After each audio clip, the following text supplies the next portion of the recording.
This is Daily Blast Live. We're talking about what you're talking about. Get real. You all ready for this? Dun dun dun dun. No. Y'all, just This stop. is a sham.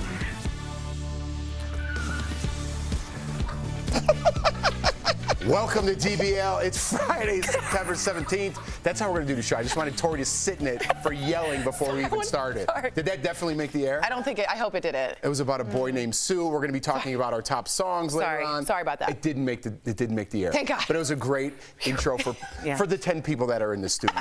Welcome to Daily Blast Live. This is our first week on our 5th season, by the way. I'm Jeff, here with my friends Erika and Tori. Welcome back, Erika. Huh? Oh, thank you. I'm happy to be back. And things go any other way? Did things go any other way? Would they go any other way with Tori at the panel? Oh, no. I was like, what are we talking about? We never know. Maybe I left my brain in New York. I don't know. All right, let's get to it, guys. A new book dishing on the behind-the-scenes drama on Grey's Anatomy doesn't paint Patrick Dempsey in a very good light. He played, of course, Dr. Derek Shepherd, or McDreamy, if you will, until he was killed off in season 11. But a new book now claims Patrick was difficult to work with. The EP even said he was terrorizing the set, and some cast members had PTSD because he would stop production and scare people. Wow, those are some big claims. In the past, Patrick said that he stayed on the show probably longer than he should have because of all the money he was making. That'll make you stick around if you're getting paid. But PTSD? I can understand this. I mean, if you've ever been in a volatile work environment, that is like, it's a different form of trauma because you need to be there in order to pay your bills and live your life. But at the same time, if there's something physically violent or, like words being said or whatever, microaggressions, I nearly walked away from my industry completely after a situation where headphones were broken over my head, or like things were thrown in my direction, words were used that should never be used ever in any place, nevertheless a professional workplace.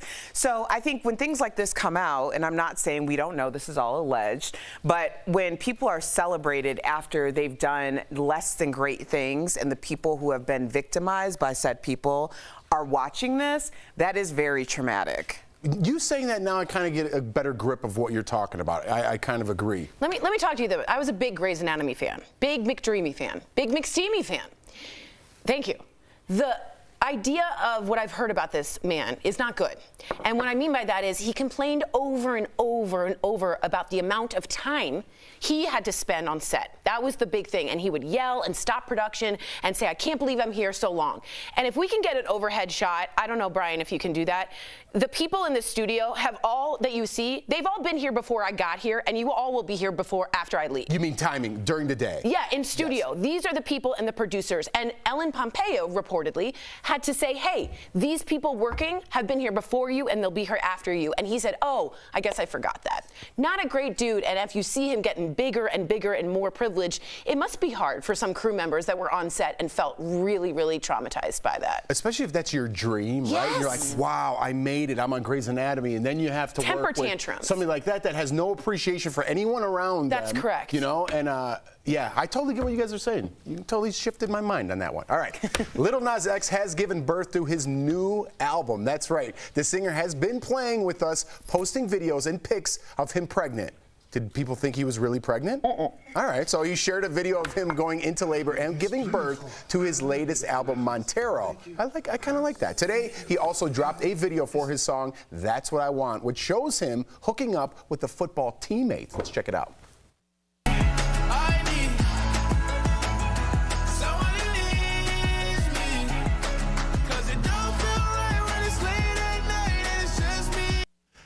So the video ends with a shot of Lil Nas X in a wedding dress, alone at the altar. Very sad, very sad. I might get a lot of flack for this. I'm a huge fan of this. And you know why? Because it plays so much with fluidity. The gender of Lil Nas X, the identity of Lil Nas X is both feminine and masculine, maternal, paternal. He doesn't care. The song is, "This is what I want." He has zero shame Why at would all. you get flack for that? Because a lot of people think this is somewhat demonic of someone looking pregnant and it's a man giving birth. And I've gotten people, when I stuck up from the past, who wrote me and said, this is not someone you should look up to. And I think he's Madonna in the 1980s, and he's pushing the envelope on what it means to be a gender, what it means to be fluid. I think he's great. All right. Instead of the cones, he's got the baby bump. That's it. Yeah. You know, Lil Nas X has been celebrated for a reason, and he is someone who has absolutely, as Tori said, pushed the envelope, but also provided representation and access. You think that two football players have never made out in a locker room? Right. Like, just because we don't discuss it, and by not discussing it, also means that it's something to be ashamed of. Like, we grew up watching movies where the head cheerleader and the football player were making out in the locker room. Well, that's one representation of a demographic. This is a different representation of another demographic. Both equally beautifully should be represented, because that's what our world is.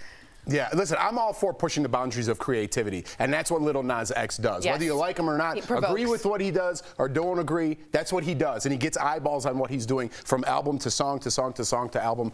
That's what he does, and you got to tip your hat to him.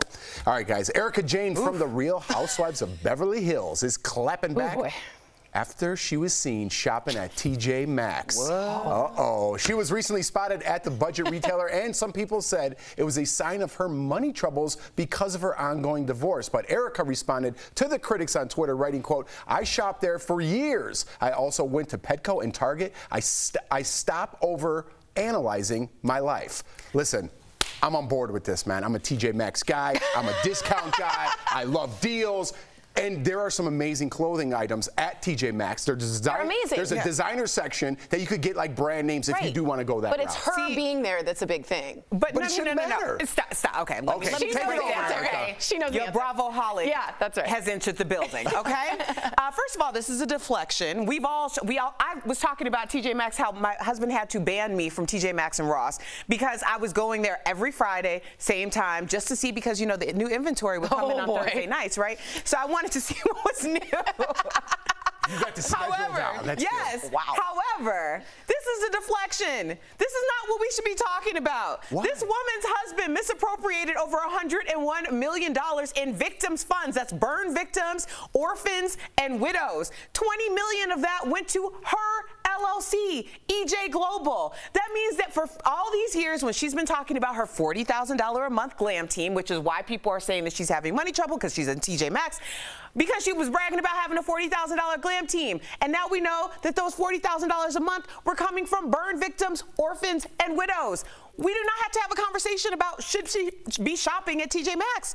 The conversation is, where did that money come from too? Dang, man, I thought it was a jump-off point Nope. to talk about discounts. No, she's right. There's, first of all, Ross, TJ Maxx, Marshall, shout out. We all agree. But I will say this: Erika Jayne is in deep, deep trouble, financially, criminally. There is now connections to be made, as financially made, with what she knew, what she didn't know. That man is in. Her husband Girardi's in huge trouble, and I'm really concerned that she will actually be criminally looked at, because there's some intertwining that's going on. Wow, Karen, that didn't go the way I thought it was supposed to go. I made Karen move up the story. I go, listen, I love TJ Maxx. It's an interesting move this story up.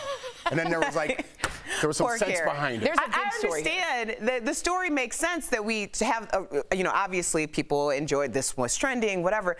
And I think a lot of people are just really disappointed too, because Erika Jayne was such a fan favorite. I think she really was somebody who I would look at and be like, oh wow, this is what can happen when you come together and you decide on this is the life you're gonna live. And a partnership, it was too. so glitz and glam, all the things, and now we find out that there's a lot of trauma and a lot of Blood on their illegality. hands. Yeah, blood on their hands. Well, it's Friday, and when I was younger, I used to go to Burling Jams. That's what I called it, Burlington Coat Factory, and get a throwdown for the weekend. Oh, wow. That's what I did. So, Coming Jeff. up on DBL, Rolling Stone magazine made its picks for the top songs of all time. Do we agree? I got a lot to say about this, too. And our interview with Donnie Osmond. He's telling us all about his new music and his Vegas show without Marie. Closed captioning provided by Yes. Okay, so I am obviously a Bravo-holic. I watch way too much Bravo, or maybe just enough. But yeah, this Erika Jayne story has been going on really since election night when they filed for, or announced that they were filing for divorce. Really, it wasn't announced. She kind of tried to do it like under the radar, and then shortly after that, all of this information became very public about her husband of 20 years, Tom Girardi, who has been a esteemed attorney. He was actually the attorney of Erin Brockovich. That's correct. correct. So he was, or in the Erin Brockovich movie, like that was him. Albert Finney. The whole thing, and he's had some of the biggest cases, including Lion Air, which was the plane that crashed and all of these people perished. And there were huge settlements that went to the victims who never received them because he took it out of the trustee. Nasty things. And you know who's coming up forward now? Speaking of Bravoholic, Bethany Frankel just said that Doug, her friend that has passed away, was owed. Dennis, excuse me, her ex-boyfriend who passed away, I'm sorry to get the name wrong, was owed millions by Tom Girardi. So this man is a leech. A leech. How do you steal from victims' compensation funds? That to me is one of the lowest you could ever do. And I'm wondering how much she knew. Some people say plausible deniability. I didn't know. How do you not know when that much money goes into your LLC? How do you not know where the money's coming from? Is it deniability? Maybe she'll get off with a good defense litigator, but man, is she in some hot water. Well, see, and here is what's happening right now. If you're not following Real Housewives of Beverly Hills, she opted to come on the show as everything was unfolding. And so all that's there's allowed been in the so court. many inconsistencies in her story. She never acknowledged the victims. It was other housewives who were like, what about the victims? So there's a lot going on here, and the story's not going away anytime soon. Yeah, agreed. I don't know. Tori Shulman, Al Jackson, Erica Cobb, Jeff Schroeder, Sam Shocker. This is my show, baby. Celebrating our 5th year and going strong, DBL is always all new every day.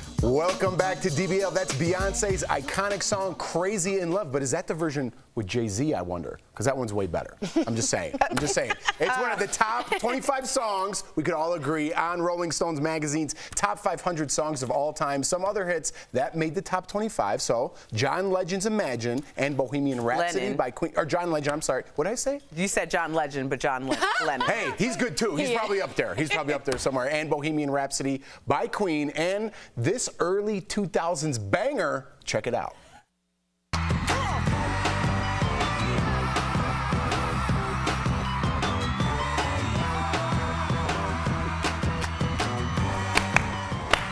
All right, got our studio dancing. What about this song, Waterloo Sunset by the Kinks? Check out this banger at number 14. Chilly, chilly is the evening time. Waterloo sunset time. Waterloo sunset time. That was like when the lights go on and everyone has to leave. Wow. Okay, and finally, Robin's Dancing on My Own is number 20 on the list. Yes. You know this song? Oh, this is huge. It's a European disco-tech song, and it just takes, you'll dance no matter what. All right, tee it off. Anyone heard it? Take a look at this banger.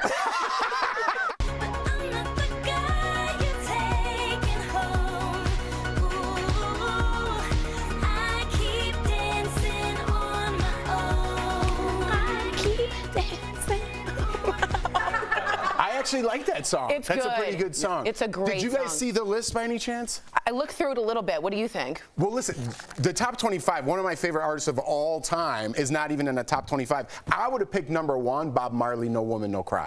That would have been my number 1 song. You want to peruse the list, perhaps? Well, I was definitely going to go with Marvin Gaye, What's Going On. Oh, that's a good one. But there's I don't even, it's interesting. And it's very subjective. Oh, wait. My song, Sam Cooke, A Change Gonna Come. That's number 3, right? Yes, it is. And what's number 1 on the list?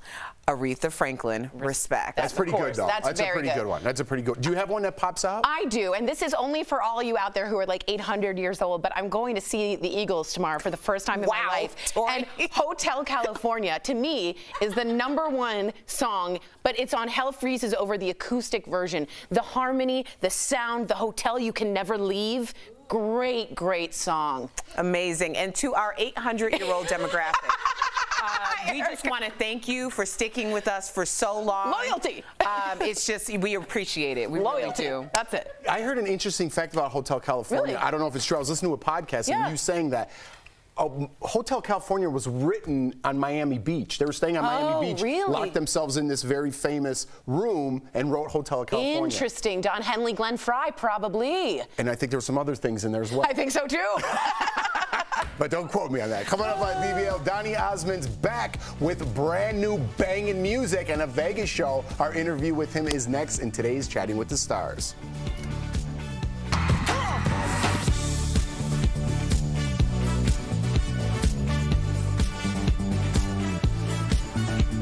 A bad fever dream I've had. I dreamt I was in The Bodyguard, but instead of Whitney, it was Lizzo playing the flute, and The Bodyguard was Captain America, and I'm scared. My name is Sofia Gonzalez, this is Fast Blast, and a remake of The Bodyguard is apparently in the works. Lizzo fans hop right on the news, saying the singer could play Whitney Houston's iconic role.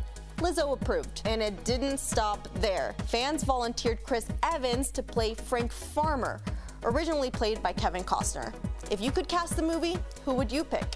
And let's talk about cows going to the bathroom. According to the Washington Post, cow pee produces 55 to 110 gallons of methane. Not great for the environment. But a group of cows in Germany are being potty trained in what's called a mooloo.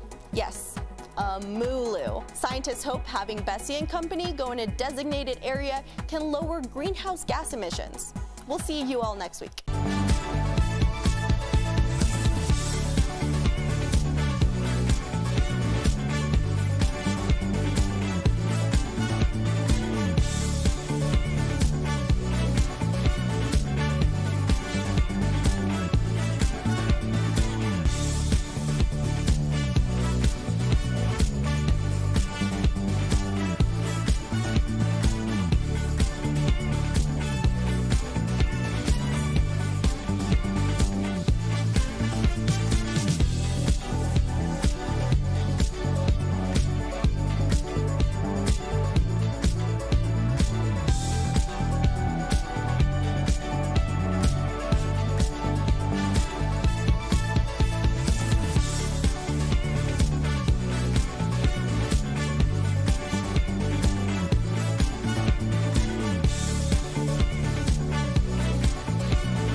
Welcome back to DBL. It's Tori. That's Donnie Osmond strutting his stuff in the video for his new song, Who? From his new album, Start Again. We get to speak to Donnie about his music and starting over in Vegas, this time without his famous sister. That's today's Chatting with the Stars. Who? Donnie, welcome to DBL. How are you guys? We're doing well. How are you? You have to mention that that song is from the new album, but it's the 65th album. Dang. So That's a lot of music. Insane. Wow. It is insane. Yeah, Wow. It's hard for me to believe that because that's an album for more than every year that I've been alive. So Wow. Speaking of your album being called Start Again, I don't know if our viewers, I mean, of course your fans know this, but I think it is very admirable just knowing your story that you recently had a bit of a health scare. You had to relearn how to walk again. Wow. So you had to start over. Yeah. How are you doing now? I know your wife had a lot to do with it's your fun. recovery. I mentioned that in an interview the other day, and I thought, I probably shouldn't have mentioned that, and it's kind of gone viral. But it is an amazing story because the last show that I did with Marie at the Flamingo, just before COVID hit, I couldn't feel my arms and I couldn't feel my legs. Whoa. So I had back surgery and neck surgery at the same time. Wow. The problem, I mean, the surgeries were successful. I had secondary infection, and that could kill you. Yeah. So literally a year and a half ago, I was on a walker.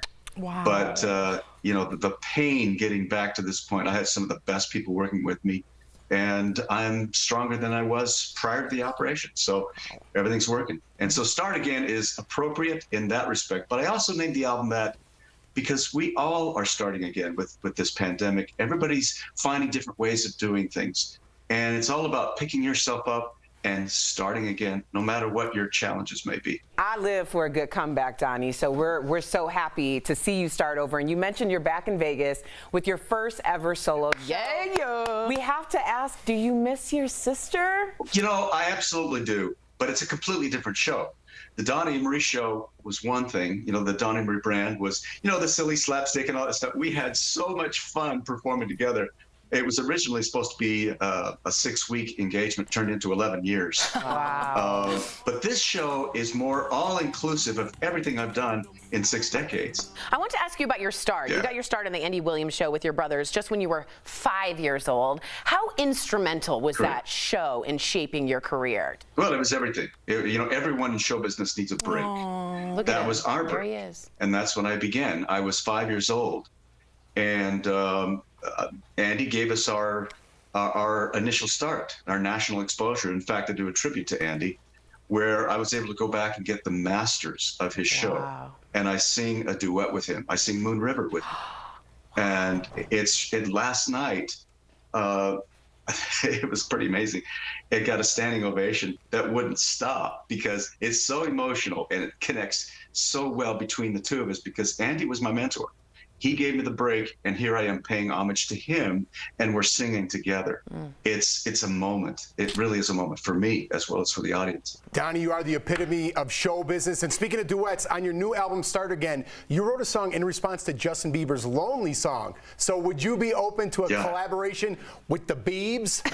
Well, absolutely, because I think it would be an interesting collaboration, but the song's got to be right. It's got to fit him. It's got to fit me. And so it's not just, okay, let's have these two people come together. It'd be kind of interesting. No, it's got to be more than that. So if the Biebs can come up with the right idea, if I can come up with the right idea, if the collaboration feels right between the two of us, I think that would be the most amazing collaboration because we both had the same kind of childhood. Yes. I went through that tunnel. I got through the hurdle of that teeny bopper career to a respected adult entertainer.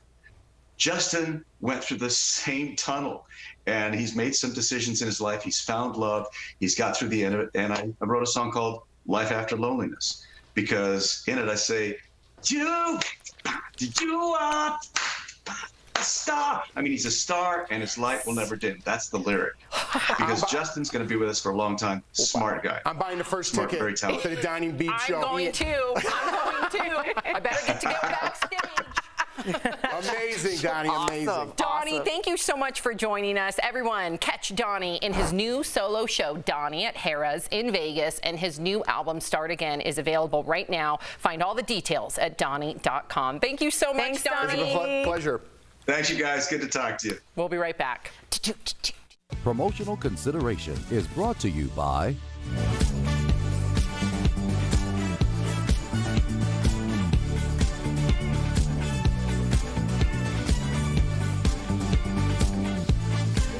before Election Day to recall California Governor Gavin Newsom, gubernatorial candidate Larry Elder, the leading candidate if the recall was successful, added a link to his website for voters to sign a petition demanding an investigation into the election results. The petition makes several claims of fraud. So let's verify. Is there evidence of widespread voter fraud during the California recall election? Our sources are the California Secretary of State and the San Diego County Registrar of Voters. Many of the claims on Elder's website are similar to those made by former President Donald Trump during the 2020 presidential election, including one that registrars aren't removing people from the voter rolls who are ineligible to vote. We do follow elections code and federal law as it relates to purging or canceling voters from our records. The petition also alleges an analysis detected fraudulent voting patterns, something the Secretary of State's office calls a baseless claim, telling Verify, quote, "Our office and county election officials work day in and day out to provide accessible, accurate information to the public to protect voters from misinformation and unsubstantiated allegations of fraud that might lead them to believe their vote doesn't matter when it does, unquote. Neither the petition organizers nor Elder's campaign substantiated their claims. During his concession speech, Elder accepted the results and removed the link to the petition from his website. So it's false that there's evidence of widespread voter fraud during the California recall election. With your Verify, I'm Brandon Lewis.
Welcome back to DBL. Did you know having too much free time may not be good for your health? We're chatting about it on DBL's Focus on Fitness, presented by QB. So according to an American Time Use survey, free time can lead to better health, but it levels off at about 2 hours. And get this, your well-being starts to decline after 5 hours. So if you're retired or recently left your job and have time on your hands, experts say to get a new hobby or start exercising, just keep moving. Staying active is so important, and QB has made it easy regardless of physical ability or age. Try their under-desk elliptical at home. Call 1-800-782-2351 or visit QB.com to learn more. Woo!